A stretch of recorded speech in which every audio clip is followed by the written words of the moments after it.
Okay, there we go. Perfect.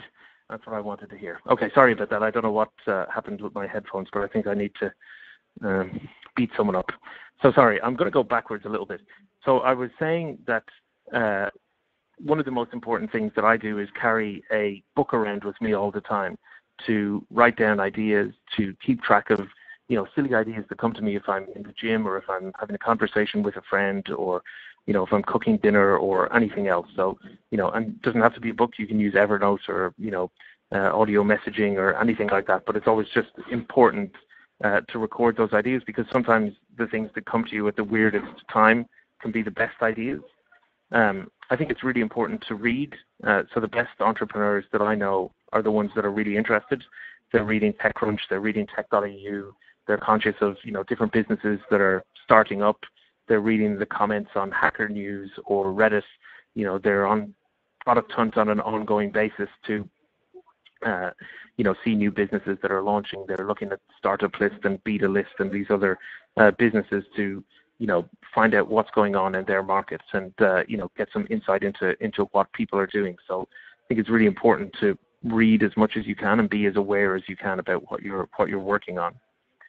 This is also really important. So I see probably hundreds of pitches from companies every week who want to be part of Techstars, who want me to invest in them, who want, anything. And so a lot of them are, what we would think of as Me Too businesses. So they're companies that are, the Uber for dog walking, or, companies that are very similar to something that's already in the market. And one of the biggest things that I look for when I'm making an investment is an entrepreneur who's scratching an itch that they face themselves.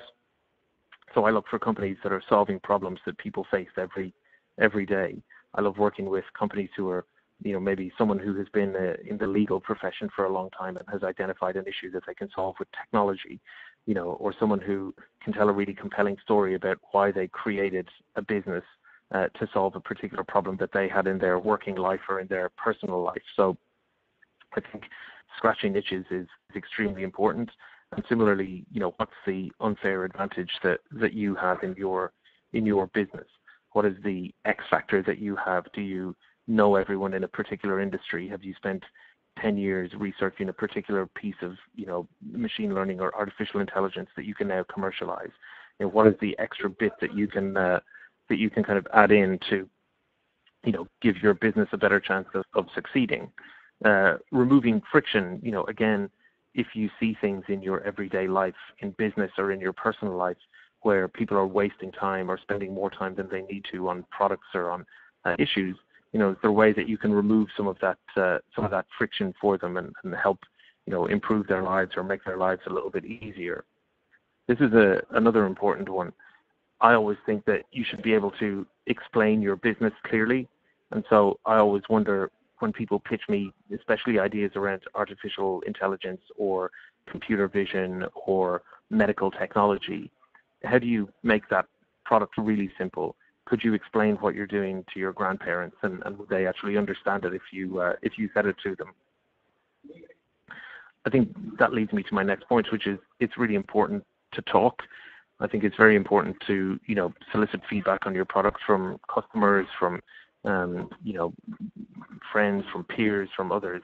I see a lot of companies make the mistake of never telling anyone what they're actually working on, because they're afraid someone will steal the idea, and, that almost never happens. And, I think you should always just be conscious that having conversations, especially with customers and potential users, is a great way to get great feedback and to get great insight into what works about you and your business and your idea.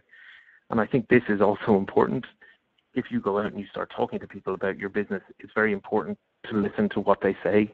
One of the mistakes that I see people make all the time is they'll go and say, "Oh, I'm building a new company.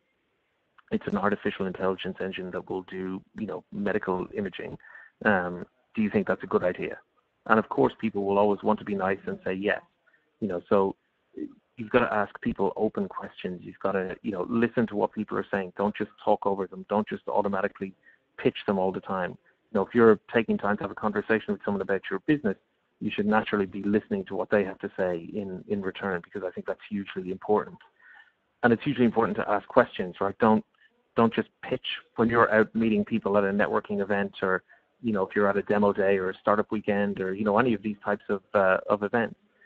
Be sure that you're asking people questions about your business, that you're not just giving them your 1-minute pitch or 2-minute pitch, that you're kind of actually asking them open questions about what's some of these that you have. And these are some great examples, and I'll share the slides from this webinar a little bit later on, so you can see some of these examples. But closed questions are things like, do you think we're doing the right thing? Or can I email you an update every week? Because of course they're answers that people can only say yes or no to. I think what you want are open questions where you say, I'm building a new advertising technology solution, and I'm wondering, how do you currently solve this problem? How could we help make that better? What is it that keeps you awake at night? So make sure you're asking kind of open questions as you're in the kind of idea generation stage of your business, because I think it's hugely important.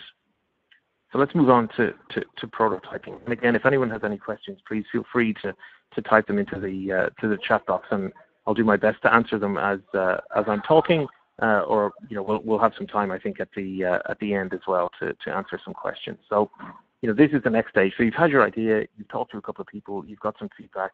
People think it's potentially an interesting idea. So what do you do next? Well, you want to start wireframing and prototyping and testing, and doing that over and over and over again, so that you get to the best possible version of your business. And so here are a few tools that I use to do this. And these are ones, at the top here, Pop and Kenotopia are two great ones. So even if, for the people who are on this webinar today who don't have any background in design or who aren't designers, these are tools that allow anyone, even me, and I'm a terrible designer, to put together very basic wireframes and designs and mock-ups for what an application or a website might look like. So just very, very useful tools that you can engage with and use to just build very basic versions of what you want to work on, and then, as we'll talk about in a moment, take them out, let people see them, get that feedback, and iterate and improve upon those ideas. If you want to work with professional designers, these are some websites where you can find them. So 99 Designs is a place where you can pitch for designers to do work on logos or front end for websites, etc.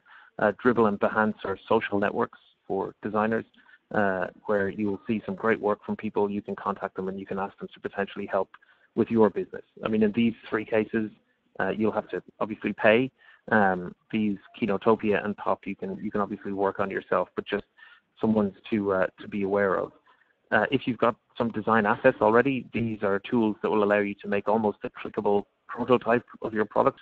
So, with Keep, the first round of funding that we raised was done with a clickable PDF. So you could click through various different screens, and it looked like you were actually using the product, but really all it was some cleverly put together PowerPoint slides. And when you clicked in specific areas, it would take you to the next slide.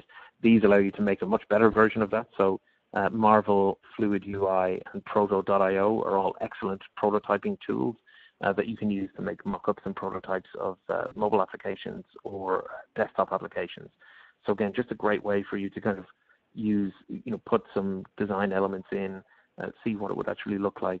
It works on your phone as well, so you can create it so that it looks really, really like a working application, so that you can demo it for potential users, for potential customers, and for potential partners. So making kind of clickable prototypes is a great way to solicit feedback, to get interesting opinions from people, and to hopefully help you kind of build out the business. And I think the other thing you've got to do is lose your shame as you go through this process. Similar to what I mentioned earlier, as you're building prototypes, you're going to have to go out and start talking to people. You're going to have to get feedback from potential users, from potential customers, from potential clients. Do they like the idea of what's working, what's not, what are the good parts, what are the bad parts? And I think it's really, really important to lose your shame and not worry too much about the feedback that you get. It's better to get bad feedback and change things around before you actually launch your product, rather than getting terrible feedback when it's actually in the market, and it's much more difficult for you to work with. And this is a really interesting tip that someone gave me once, which is if you want to get very valid feedback from people and you want to see if you've got a great idea or not, go to a bus stop or a tram stop or a public train station or something like this, and go and show people your application, right? Allow them to see that journey, show them the clickable prototype, and let them see what that experience is like and what your application is like. But don't tell them what the name of your product is, right? Let them try it out, let them see what it's like, let them get a feel for how it works and what it does and what the use case is, but never ever tell them the name. And you've got a winning business if when you finish that process they say, that was brilliant, I really want the name of that application, I really want to download it. So I think that's a really interesting one. Go talk to people in public transport locations and don't tell them what your app is called. And if they ask you, then I think you're onto something really special. And don't be afraid if the first version of your product is not great. This is what the first version of Google looked like, so nothing to be ashamed of there. This is the very first version of Facebook when Mark Zuckerberg launched it in Harvard back in 2004. This was the very first Apple homepage long time ago. And, for a company that loves design, things have changed an awful lot in 20 or 25 years. A homepage that maybe hasn't changed so much is Yahoo. But this is a great quote from Reid Hoffman, who's the CEO was the CEO of LinkedIn, but it's the founder of LinkedIn, who said, if you're not embarrassed by the first version of your product, you've launched too late. So just some things to remember as you're prototyping. Done is better than perfect. You don't need to have a perfect version of your prototype to test it on people or to get feedback. You don't need to have absolutely perfect spot-on designs. You just have to try, talk to people, don't pitch them, listen to the answers that they give you and ask open questions. Make sure you talk to people that you don't know and listen to them, and lose your shame. Don't be afraid to talk to strangers, because I think one of the things that you'll have to do as an entrepreneur is do that over the lifetime of your business. So that's the prototyping stage. Then some things just to think about as you're building your product and as you're kind of thinking about your messaging and your proposition and so forth. People are accustomed to speed nowadays. So anyone who uses Instagram will be aware of how quickly photographs upload and how quickly people can kind of access their images online. So one of the things that Instagram did extremely well in the early days of their products was the photographs started uploading much earlier within the app than people thought. So as you see here, as soon as you took the photograph, as you were adding in the metadata around, tagging your location or who was in the photograph with you and which networks to share on and typing in the caption, they were automatically uploading. So when you actually pressed share, the photograph was 99% uploaded already, and so it felt like magic that it was going up so quickly. Whereas a lot of the other photo sharing apps that were out at that time in the market started uploading at the point at which you'd entered all of this data, and so they uploaded here and the experience felt an awful lot slower. So making your product really fast is extremely important. People have very limited patience nowadays, and so I think being able to deliver an experience to people in a fast and kind of timely manner is extremely important. So whatever you're building, make sure that it works fast. And there's lots of ways that you can do that. If you're building applications, native iOS and Android applications tend to work faster than cross-platform or mobile web applications. There are a number of kind of programming languages out there that perform slightly better in terms of web speeds now. So just things to be aware of if you're building and scaling applications. Think about where your hosting is. Obviously if you're trying to get users in Japan and your hosting is in Norway, then there might be some issues. Make it very clear what your company does, and this is a really important one. So one of the reasons Groupon, which was a group deal site and big deal site, one of the reasons it was so successful was it was very easy to understand what it did. So when you went onto their website, it said extremely clearly, you're here to save 50 to 90% on various different items. So you were under no illusions about what it was that you were there to do and what the offer was that they were going to present to you. So make it very clear what your company does. And this comes back to something I mentioned earlier where, can you explain your idea to your grandparents? Can you explain your idea in a very simple and easy way. So I think that's a really, really important one to be aware of. Make it very, very clear what it is that you do and why it's special. I think make it easy to use is another really key one. So here you can see where the arrow is pointing. Some of you may be aware of a tool called Buffer, which is a social media sharing tool. It allows you to share pages and content to your followers on various different social media channels. And what they did was made it as simple as just a button that sits in your browser. And so if you're on a page that you think is going to be interesting to your followers on Twitter or Facebook or elsewhere, you can just tap on that and it will automatically share that page and allow you to add in a caption for Twitter, or it'll automatically allow you to save it for later so that you can share it with your followers later. So just a very simple integration that fitted very well into the workflow of a lot of people. This is a company that I invested in recently called DrinkEasy.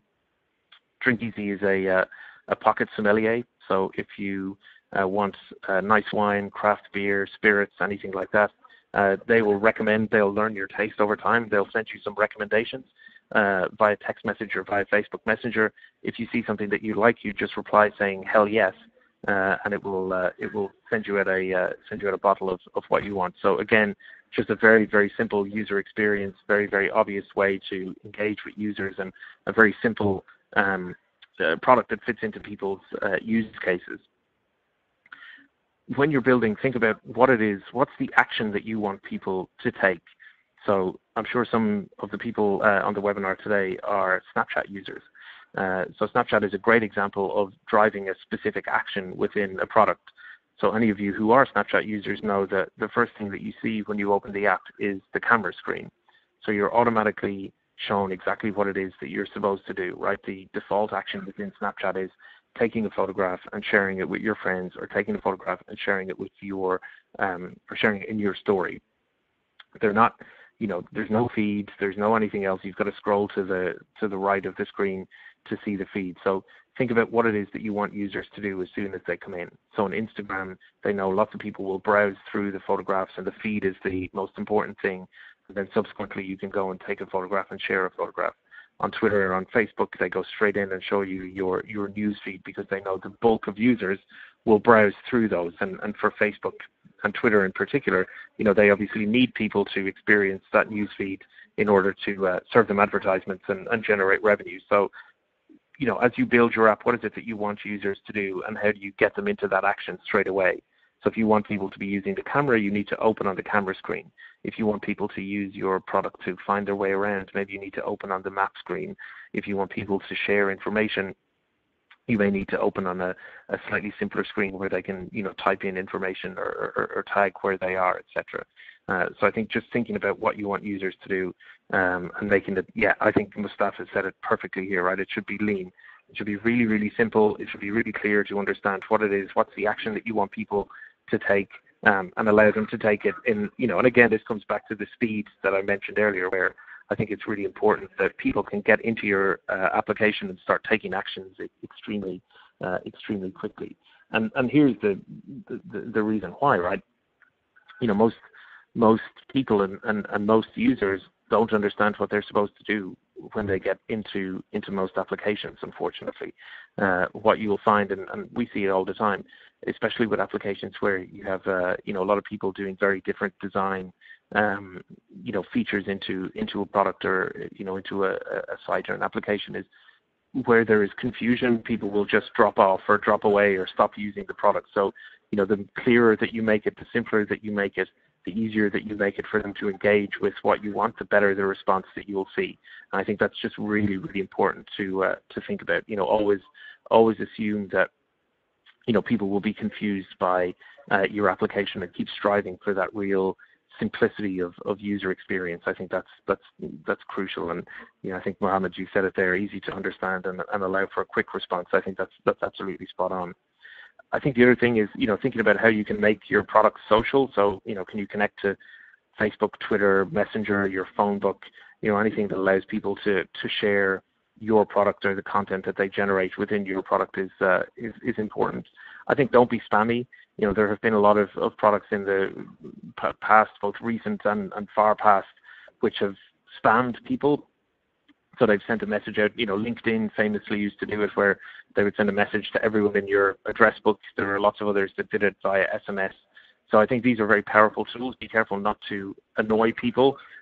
Be careful not to kind of, do anything that could be construed as spamming people, because it's just extremely negative to do that, and you can very quickly get a bad name for yourself for doing it as well. Someone's mentioned great interactive prototype tools. Actually, InVision is a really powerful prototyping tool, particularly if you've got some design skills. It can be a little bit more complex than some of the ones that I shared, but extremely powerful if you've got the right folks using it. So, but back to make your tools social. They can be a direct channel to your users, to your market. They can be a great way to drive kind of viral growth and help scale your company. But as I said, just be very, very wary of overusing them, or of being guilty of spamming people in any way. Think about the right APIs as well. A great example is if you're building a product that has any sort of location element involved in it, then Foursquare is an incredible API that will allow you. You can plug into it and use their location layer to access all sorts of useful information and data about venues and places around the world. They've got significant geographical coverage now. So, as you're thinking about different, I think one of the interesting things nowadays is it's actually quite a bit cheaper to build a product, because there are so many SDKs and APIs available for people. So, and I'll talk about it in a moment. You don't need to build an entire messaging product into your application, because you can use the Intercom API. You don't necessarily need to build a location layer into your product and populate it yourself, because you can use the Foursquare API. I think just thinking about all of the different tools that are out there that you can use that will augment your products and that will help you potentially get it to market faster.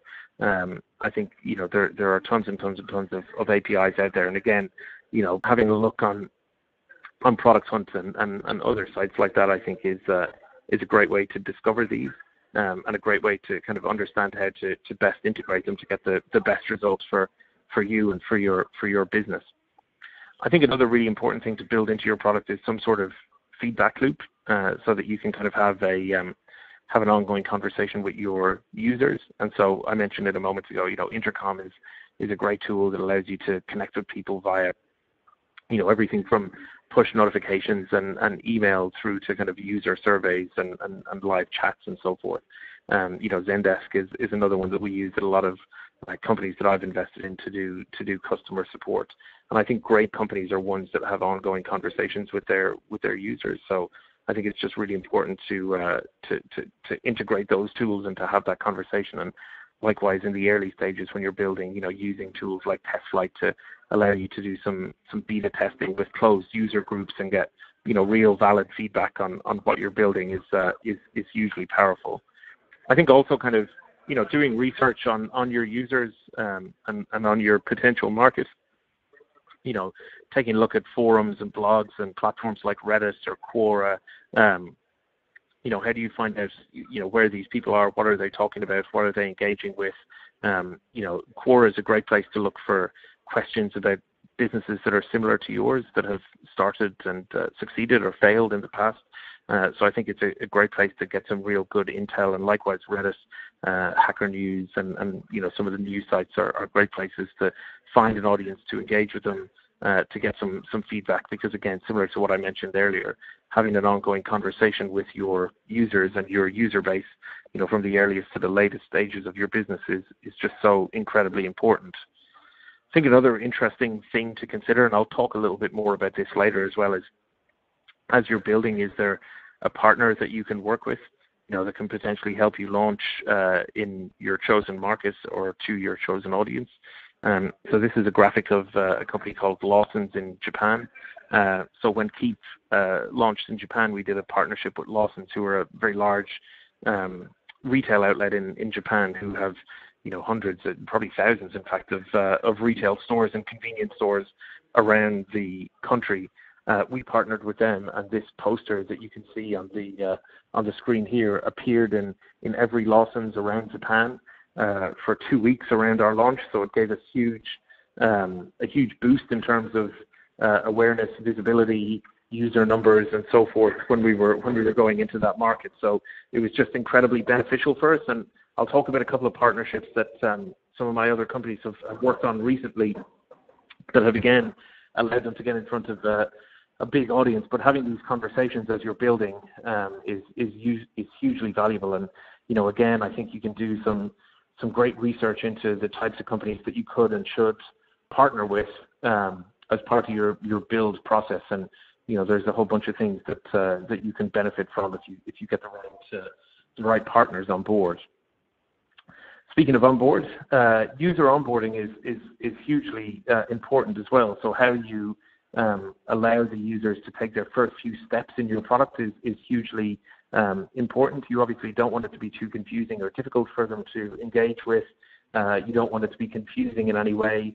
This is an incredible website called User Onboarding, where they do step-by-step deconstructions of onboarding processes for some of the biggest games and apps and products in the world. So you can get some incredible insights into some great tips and some do's and some don'ts in terms of how to get people onto your app, how to get people engaged with it, how to harvest information, email addresses, names, etc., in a very simple way. So I definitely highly recommend spending a couple of hours looking at this. I know it's one of my favorite websites. I can't recommend it enough. But your onboarding process is so important when it comes to making sure that you get your user engaged, and it can go a really, really long way towards helping you retain those users over time as well. As you get closer and closer to your actual launch, start getting real people to try your product.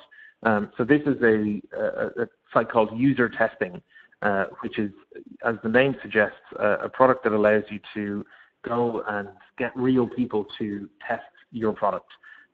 They have a free version of it called Peek, peek.usertesting.com, where you can get 5 minutes of feedback from someone. So they'll see your product on a screen. There's a video camera that records their reaction, and they'll give you feedback on, that onboarding process or their first impressions of the application, or, the language that you used in the product, etc. So user testing, again, we spend a lot of time both doing this in person and virtually, but it's just incredibly important to get qualified feedback, especially from people you don't know, because I'm sure we've all had business ideas and great ideas that we've told our parents or our brothers or our friends, and of course they always say, yes, you're great, you should keep doing it, and then you tell a total stranger and they say you're an idiot. So it's good to get feedback, qualified feedback at every step of the process, and user testing is a great way to do that. And I think it's important to do all of these things, because if you get it right, you have the potential to create what they call a viral loop. So I'm going to just share something in the chat here. Actually, there's a guy called Great Book to Read, Hooks by Nir Eyal. So there's a guy in Stanford in California called Nir Eyal who wrote a book called Hook, which is all about kind of creating viral loops and habits amongst users. And his kind of theory is that, this idea of a viral loop comes from, seeing something that creates a desire to take an action. So that might be, I'm walking down the street, I see a beautiful sunset, so I take my phone out and open the Instagram app. I click and take the photograph and think, that looks incredible, click through and share that with my friends.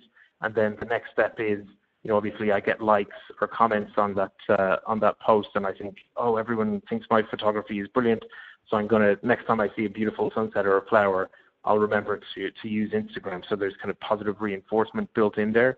And if you can create that viral loop, it's hugely engaging, because obviously you want people to share content and to talk about your app and to tell their friends or to tell their colleagues, if you're building a B2B app, about how it's made their life better.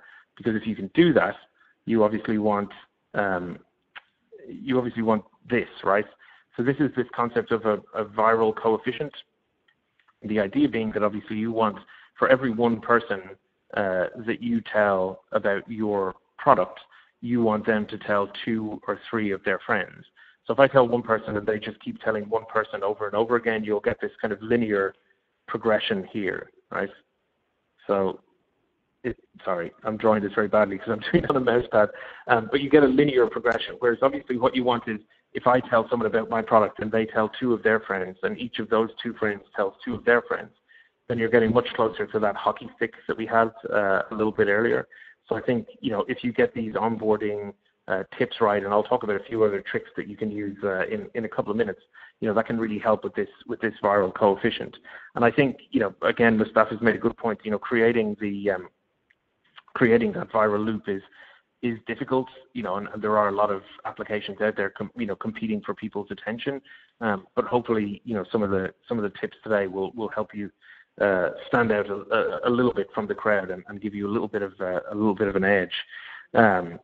At the very minimum, do the basic things right. I see a lot of companies get very basic things wrong on their websites and so forth. There's no click to call or call to action or anything like that. So I think, get the basics right. I think also, remember, your users are going to need to be pulled in. They're not just going to realize that if you build an app and release it, they're not just going to suddenly a light switch is not going to go on over their head and they'll go and download it. You need to tell people that you exist. You need to build a bit of a buzz, and that starts before you even release the application. So you want to be talking to potential users and influencers or journalists. Don't annoy them, but talk to them and let them know that this is coming. Use test flight to get feedback from people. Get people you don't know testing your products. Talk to people about partnerships early on. Ask open questions again. Don't pitch. Listen is really important. So let's talk a little bit about launching and scaling.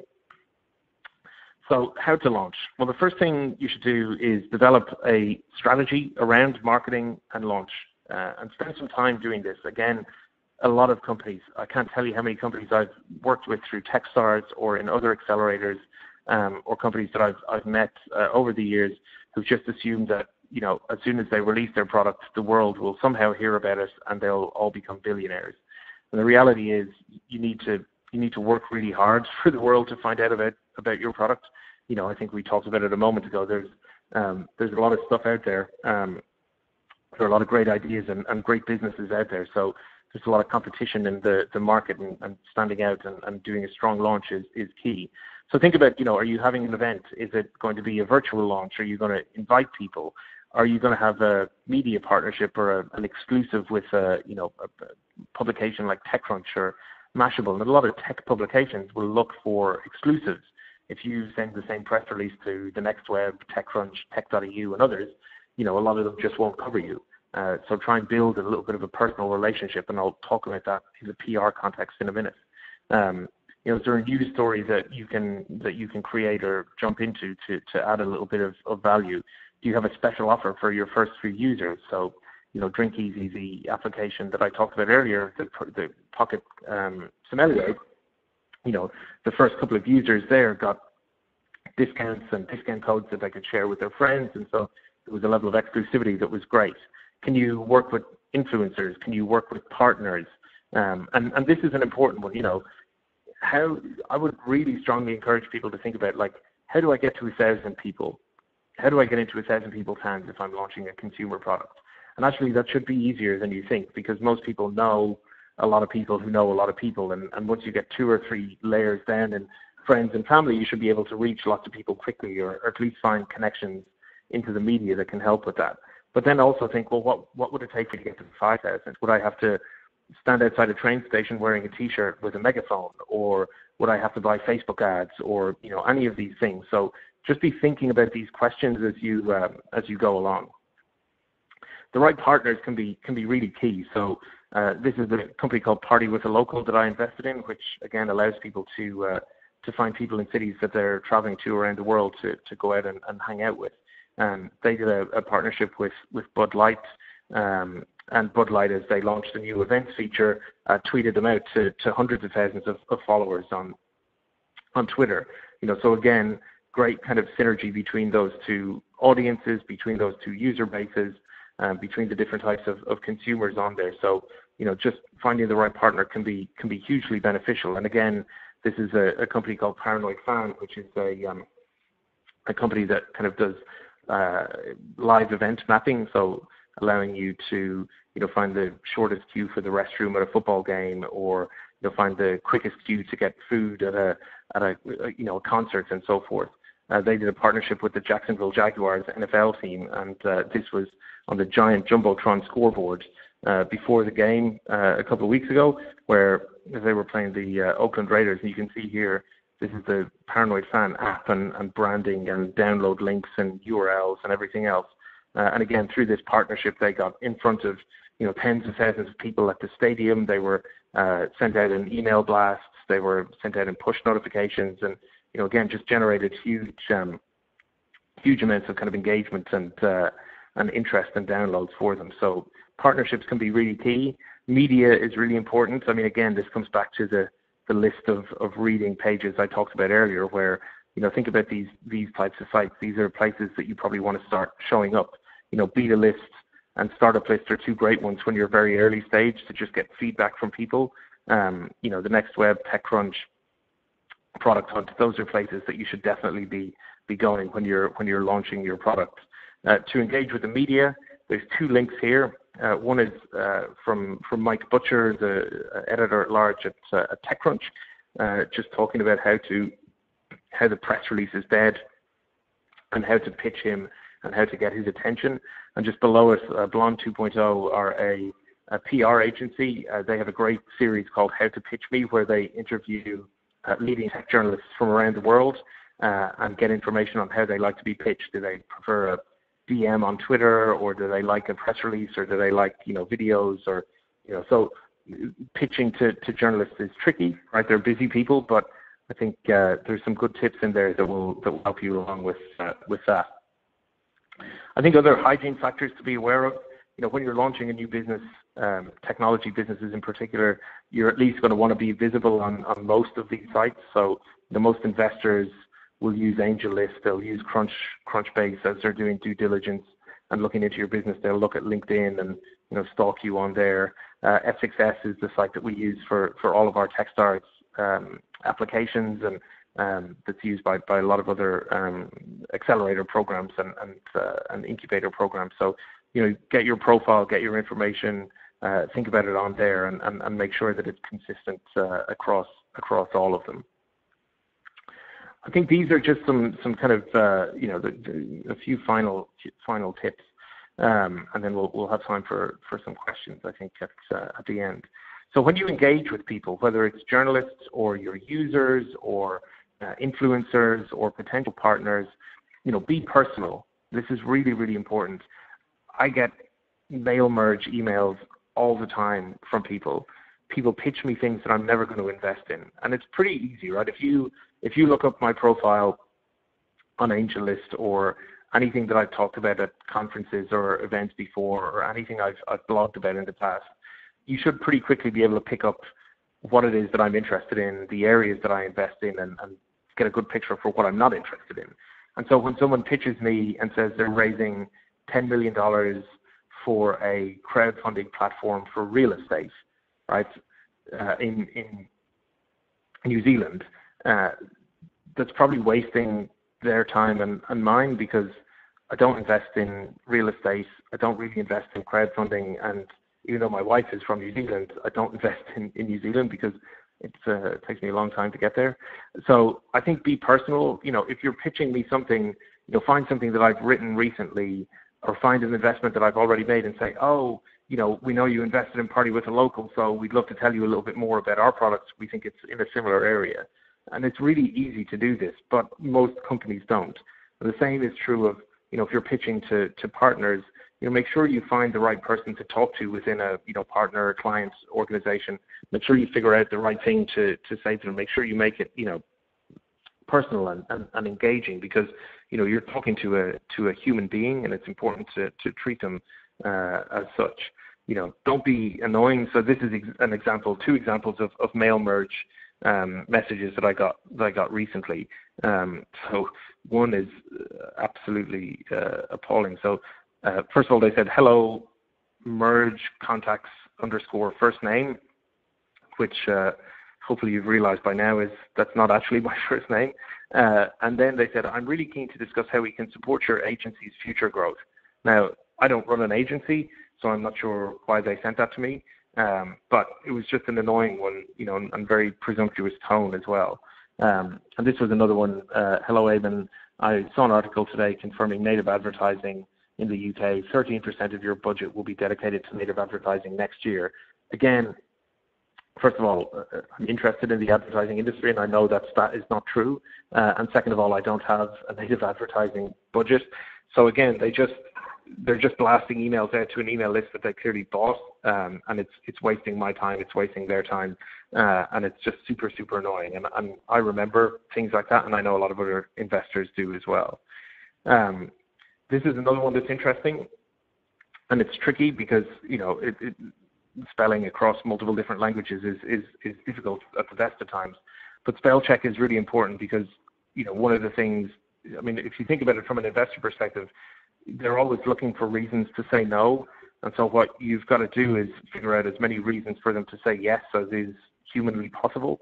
And so I think, making sure that everything in your presentation and your materials looks good and makes sense and is, spell checked and so forth it's really, really important, because what you don't want is the perception that you're lazy or that you're slack in some areas, because and it is kind of a weird way to think about it, but I sometimes think if someone messes up the spelling in a presentation or in an email, and I'm very obviously forgiving where there are language differences and difficulties, but if someone makes those types of mistakes, will they make other similar mistakes elsewhere in the company in the future?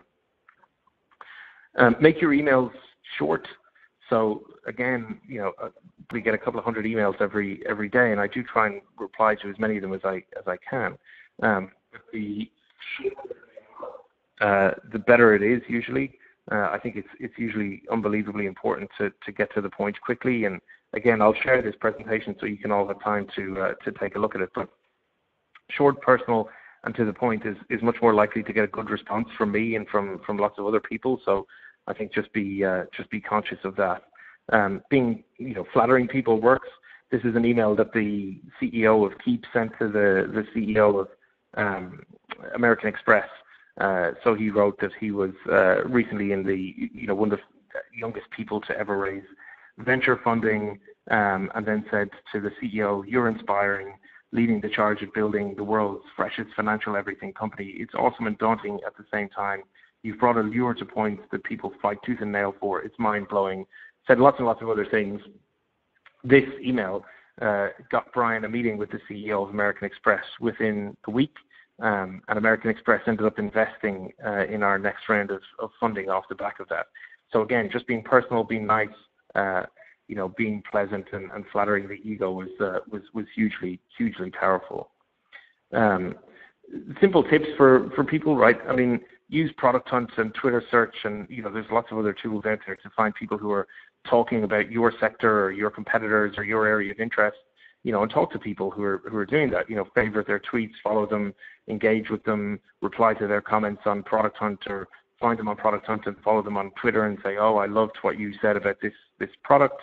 As I say, be brief. Don't send very long emails. Just enough to get my attention. Again, think about creating videos. There are lots of places that can help you with this. Aptomin being one. You can also, Windows Movie Maker and QuickTime on a Mac is great. And find influencers, journalist podcasts, who might be interested, and just start thinking about your elevator pitch and making it really simple to engage with them. Nearly at the end, I promise. Still with me? No one's typed a message for a little while, but I'm taking it that you're still with me. You're intrigued by everything that I'm saying, I hope. Cool. Thank you for the replies. So a couple of other final things to think about, right? Buying users is tempting, but it can be the wrong decision, right? So right now, if you want to acquire a iOS user in the United States using a Facebook app install ad, you can pay anything from $2 up to $10, depending on how targeted you are. In other markets, it's a lot less. We're doing app install campaigns for 10 cents. a user in some markets in the Middle East. But the problem is you can use it to get some short-term boosts in terms of your numbers, but it only starts to become really valuable to do it when you've figured out your engagement and retention curves. So you want to make sure that, when people come into your product and they go through the onboarding process, you want to make sure they come back at least a couple of times, and that, your retention rates are good before you start spending money on advertising. Because, it's something, I see it a lot. People will come in and go, oh, we've got this great app. We have 100,000 users. The numbers are great. We're, acquiring users at this rate every day. And then when you look at their retention numbers, it's, 2% of their users are coming back on a monthly basis.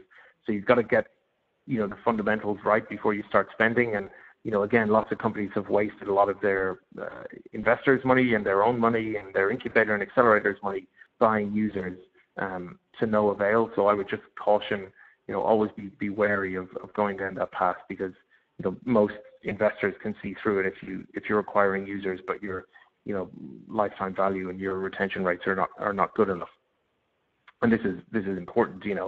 Don't get hooked on cheap installs. You need to figure out what your customer acquisition cost is versus your lifetime value, and then you can start thinking about, what networks do you go to, what channels do you use to acquire people. And when it works, it can be amazing. I had a company, 3D printing company that I worked with a while ago, who eventually, after almost a year of experimenting, figured out a customer acquisition cost of $5.90, and their average basket size with that customer acquisition cost was $75. And so when you get it right, you can suddenly start seeing that kind of hockey stick growth, because now they know for every $6 they put into the customer, they're getting roughly $70 out. So that's a business that obviously is scalable, and that we can happily invest a couple of tens of thousands, if not hundreds of thousands, into advertising, because we know that customer acquisition to lifetime value cost.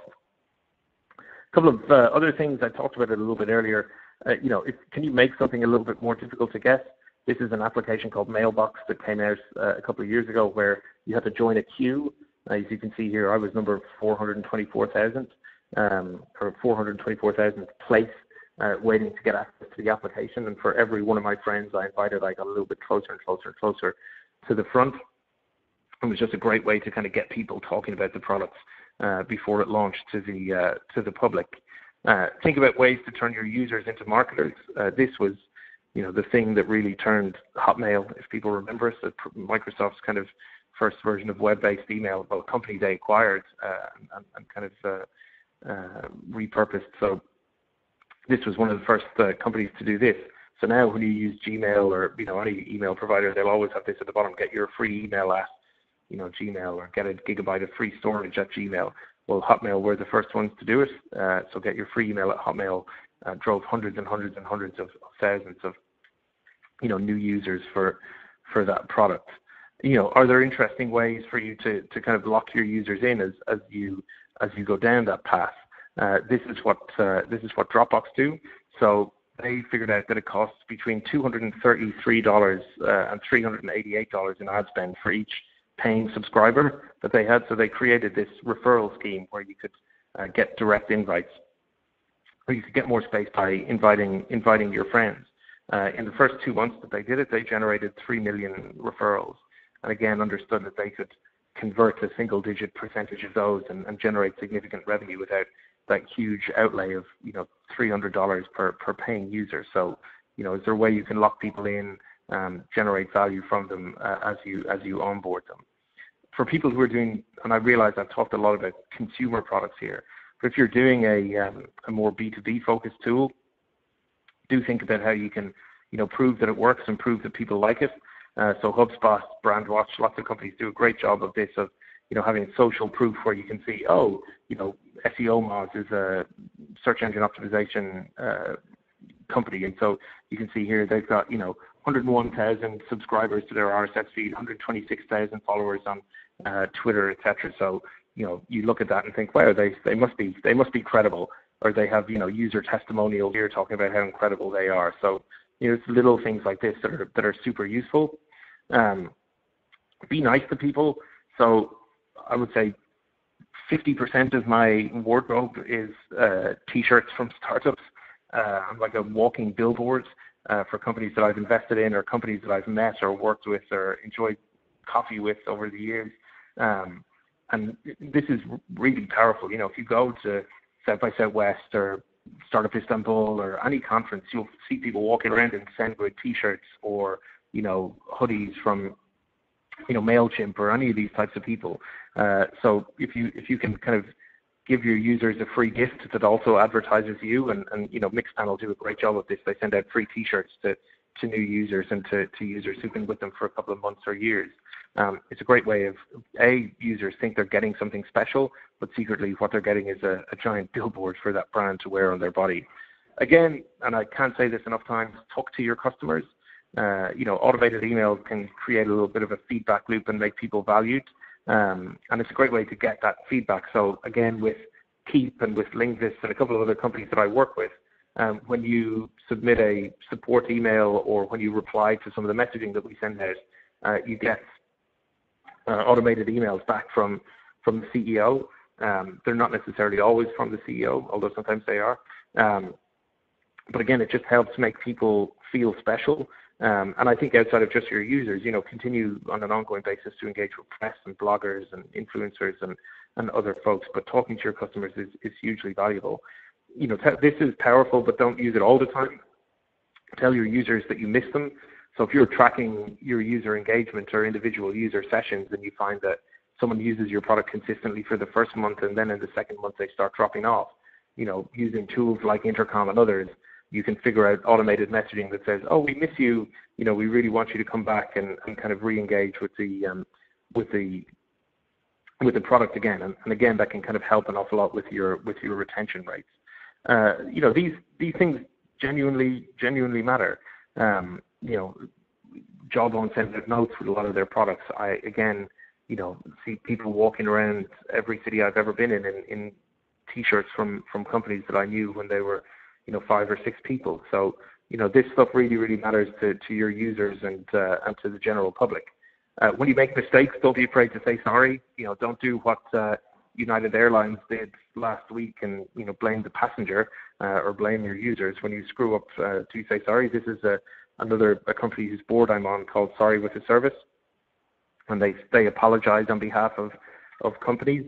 So they work with a whole bunch of interesting businesses like TransferWise and Autoglass and lots of others, and send out physical and virtual apologies on their behalf, and have built a fantastic business because of it, and, you know, have demonstrated real ROI, you know, by doing simple apologies.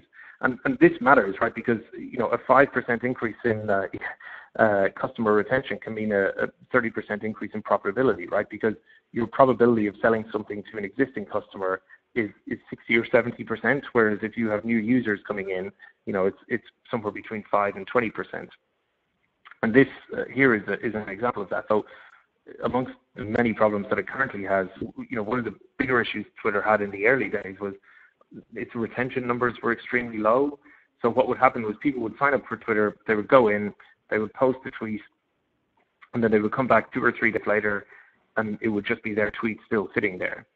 And then they would come back maybe 2 or 3 days after that, and it would still be their tweet still sitting there, and they would never come back again. And they had this huge drop-off rate. They couldn't quite figure it out until they realized that when people came back and all they saw was their tweet sitting there, it felt like they were kind of posting into the void.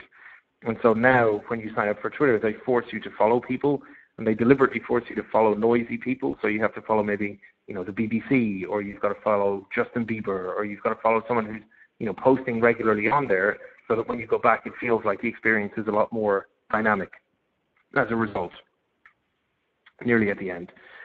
Smart notifications, you know, again, similar to what I said about social tools earlier, these can be tricky if you get them wrong, but if you get them right, push notifications at the right time can be hugely engaging and hugely powerful. Surveys and live chats covered kind of in Intercom.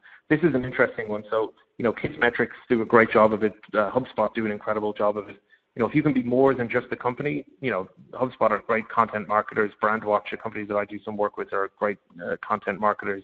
You know, I do webinars and videos and articles. I wrote this one for Mashable about apps to turn your ideas into prototypes.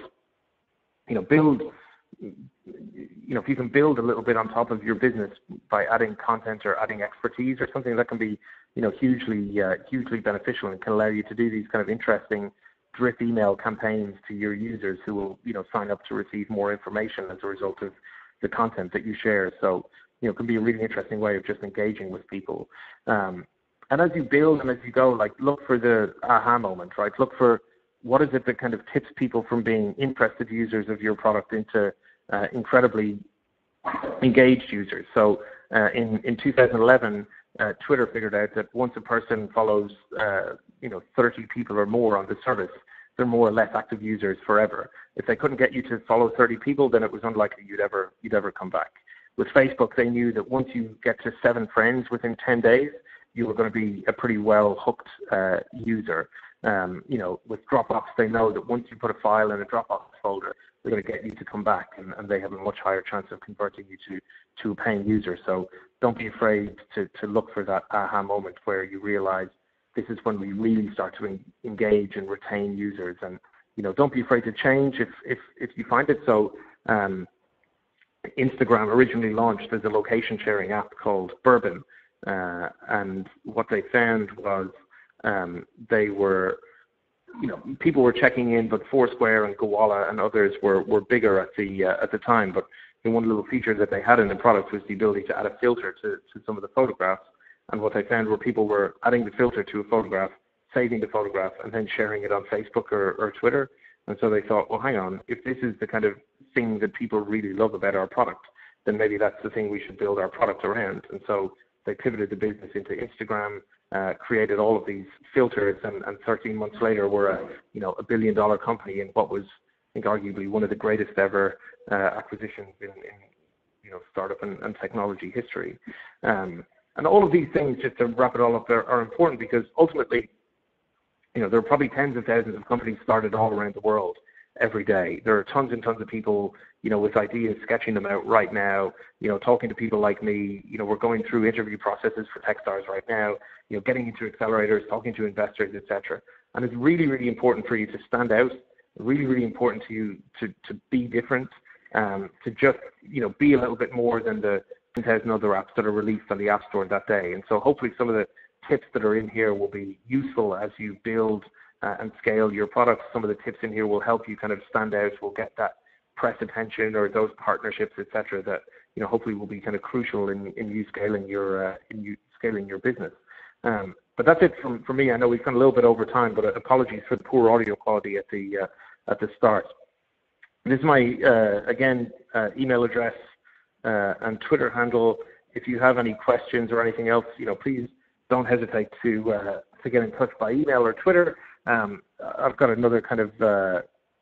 So what do we use for A/B testing? So we use typically I'll use Optimizely for kind of front end A/B testing, and then Intercom for message testing. Although we've also done some stuff with MailChimp as well for kind of email marketing. But certainly for kind of product front-end testing, Optimizely is I think by far the best. And then for kind of testing different types of messaging, we've used Intercom just because in most of the companies that I'm working with, Intercom is the platform that we're probably most integrated with. And you can kind of test email marketing, response rates, open rates, engagement rates, or survey on platform and on websites. Open rates and engagement rates there. So Intercom's a great one for that type of engagement. But certainly, if you're testing the front end of your app, etc., then Optimizely is a cool one. Well, thank you. Thank you. I'm glad you enjoyed the webinar, and thank you to everyone for putting up. I know that mine was a bit crappy at the start, so thanks for that. Eamonn, please don't hesitate to get in touch. Eamonn, thank you very much. No problem, anytime, and hopefully I'll see some of you at Startup Turkey or Startup Istanbul later in the year. Yes, I will be also sending you email for the invitation. Awesome, guys. Well, listen, thank you so much for your attention, and thank you, man. Please don't hesitate to reach out with anything I can help with, and have a great day. Bye-bye. Take care. Bye-bye.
Holding it too.